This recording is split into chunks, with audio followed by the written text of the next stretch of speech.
C'est un nouveau record. Nous établissons un record à chaque fois. Eh bien, merci beaucoup d'être ici. La décision de la Cour suprême concernant les tarifs est profondément décevante et j'ai honte de certains membres de la Cour, vraiment honte, de ne pas avoir eu le courage de faire ce qui est juste pour notre pays. Je voudrais remercier et féliciter les juges Thomas, Alito et Kavanaugh pour leur force, leur sagesse et leur amour de notre pays, qui est en ce moment très fier de ses juges. Quand on lit les opinions dissidentes, il est impossible que quelqu'un puisse les contredire. C'est impossible. Les pays étrangers qui nous exploitent depuis des années sont ravis. Ils sont tellement heureux. Et ils dansent dans les rues, mais ils ne danseront pas. Longtemps, ça je peux vous l'assurer. Les démocrates à la Cour sont ravis, mais ils voteront automatiquement non. C'est un non automatique, tout comme au Congrès. C'est un non automatique. Ils sont contre tout ce qui rend l'Amérique forte, saine et grande à nouveau. Ils sont aussi, franchement, une honte pour notre nation, ces juges. C'est un non automatique, peu importe la solidité de votre dossier, c'est non. On ne peut pas critiquer leur loyauté. C'est une chose que vous pouvez faire avec certains de nos gens. D'autres pensent qu'ils font preuve de politiquement correct, ce qui s'est déjà produit bien trop souvent avec certains membres de cette Cour. Et c'est arrivé tellement souvent avec cette Cour. Quelle honte. Cela a trait notamment au vote, alors qu'en réalité, ils ne font que se comporter comme des imbéciles et des larbins des rhinocéros. Et les démocrates de la gauche radicale, et ce n'est pas qu'ils devraient avoir quoi que ce soit à voir avec ça. Ils sont très antipatriotiques et déloyaux envers notre Constitution. À mon avis, la Cour a été influencée par des intérêts étrangers et un mouvement politique bien plus petit que ce que les gens pourraient imaginer. C'est un petit mouvement. J'ai gagné avec des millions de voix d'avance. Nous avons remporté une victoire écrasante, avec toute la fraude qui a eu lieu, et il y en a eu beaucoup. Nous avons quand même voulu une victoire écrasante, trop grand pour être truqué. Mais ces gens sont odieux, ignorants et bruyants. Ils sont très bruyants. Et je pense que certains juges en ont peur. Ils ne veulent pas faire ce qui est juste. Ils en ont peur. C'était une affaire importante pour moi. Davantage comme un symbole de sécurité nationale économique. Et aussi, je dirais, tout simplement pour notre pays lui-même, c'est tellement important. Parce que nous réussissons tellement bien en tant que pays. Nous n'avons jamais aussi bien réussi.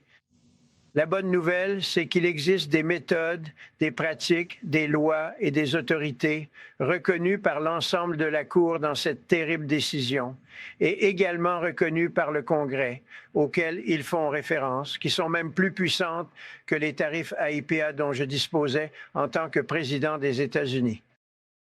En réalité, j'ai été très modeste dans mes demandes envers d'autres pays et entreprises parce que je voulais faire, et c'est très important, je voulais vraiment bien me comporter parce que je voulais faire quoi que ce soit. Je ne voulais rien faire qui puisse influencer la décision de la Cour parce que je comprends la Cour.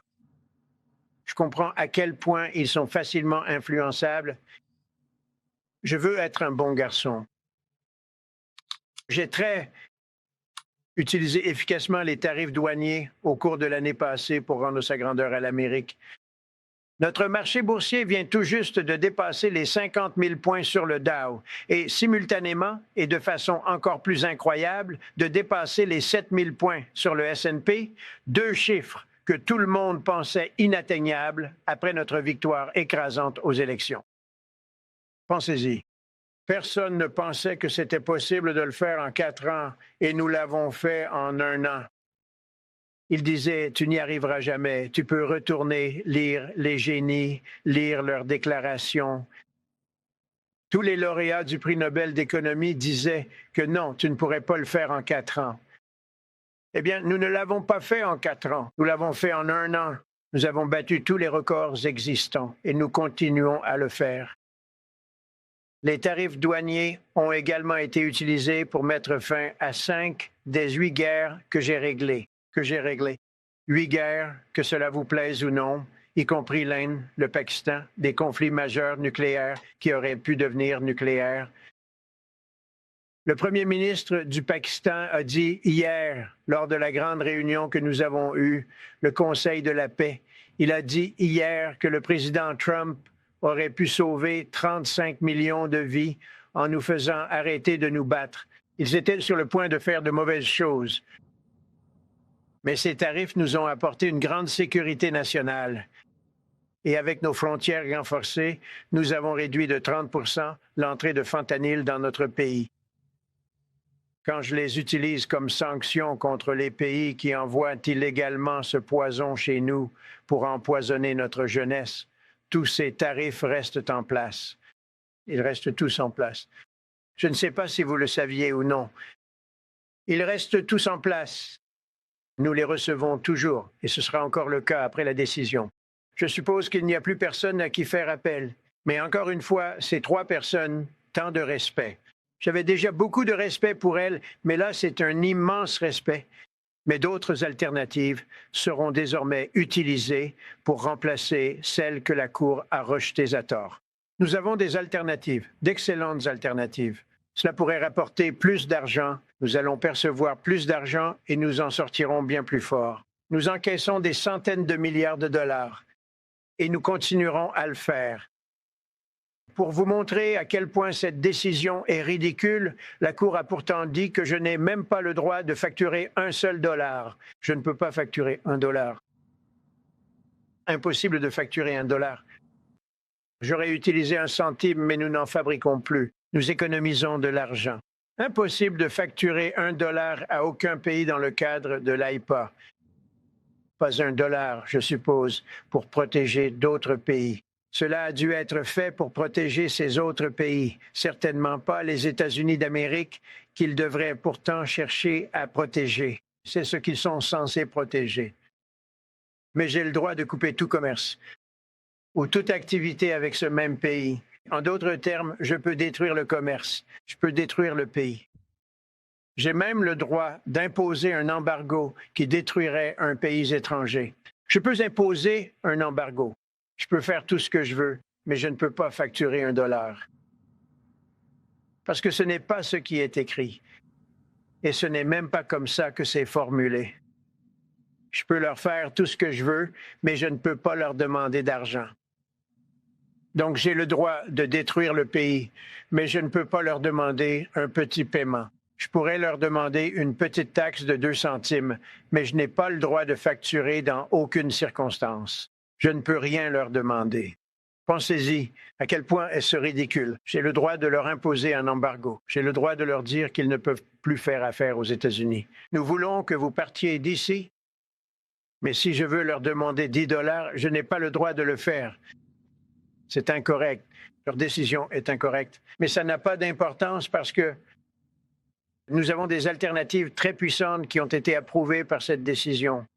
Vous savez, elles ont été approuvées par la décision pour ceux qui pensaient nous avoir piégés. Et ils disent mais que j'ai le droit absolu d'accorder une licence, mais pas le droit de facturer des frais de licence. Alors pensez à ça. J'ai le droit d'accorder une licence, ce qui est un mot très puissant. À bien des égards, la licence est plus puissante que les tarifs douaniers. En fait, j'envisageais de l'utiliser. Mais ils ont eu l'idée que je peux accorder une licence, exactement comme ceux qui s'opposaient à moi leur ont dit de faire, mais pas le droit de facturer des frais de licence. Pensez-y. Qui a déjà entendu parler d'une telle chose? Quelle licence a jamais été délivrée sans le droit de percevoir des frais? Vous obtenez une licence, vous facturez des frais. C'est automatique, mais pas avec ce tribunal. Mais maintenant, le tribunal m'a donné le droit incontesté d'interdire toutes sortes de choses d'entrer dans notre pays, de détruire des pays étrangers. Un droit bien plus puissant que... Beaucoup de gens pensaient même que nous ne l'avions pas, mais pas le droit de percevoir des frais. À quel point est-ce insensé? Notre pays est actuellement le pays le plus en vue au monde. Et il y a 1 an et demi, c'était un pays mort, sous un président incompétent. Mais maintenant, je vais prendre une direction différente, probablement celle que j'aurais dû prendre dès le début. Mais j'ai lu le texte. Je suis très doué pour lire les textes. Nous avons suivi notre voie à 100%, mais maintenant, je vais prendre la voie que j'aurais pu prendre à l'origine, qui est encore plus forte que notre choix initial. Comme l'a écrit dans sa dissidence le juge Kavanaugh, dont la cote a tellement grimpé, vous devez le voir, j'en suis tellement fier, bien que je sois fermement en désaccord avec la décision de la Cour aujourd'hui. Cette décision pourrait ne pas limiter de manière significative la capacité d'un président à imposer des tarifs à l'avenir. Alors, pensez-y, la décision pourrait ne pas imposer de contraintes significatives. Et ce n'est pas le cas. Il a raison. En fait, je peux imposer des tarifs bien plus élevés que ce que je faisais. Donc, je vais simplement commencer. Bien que je sois fermement en désaccord avec la décision de la Cour aujourd'hui, cette décision pourrait ne pas limiter de manière significative la capacité d'un président à imposer des tarifs à l'avenir.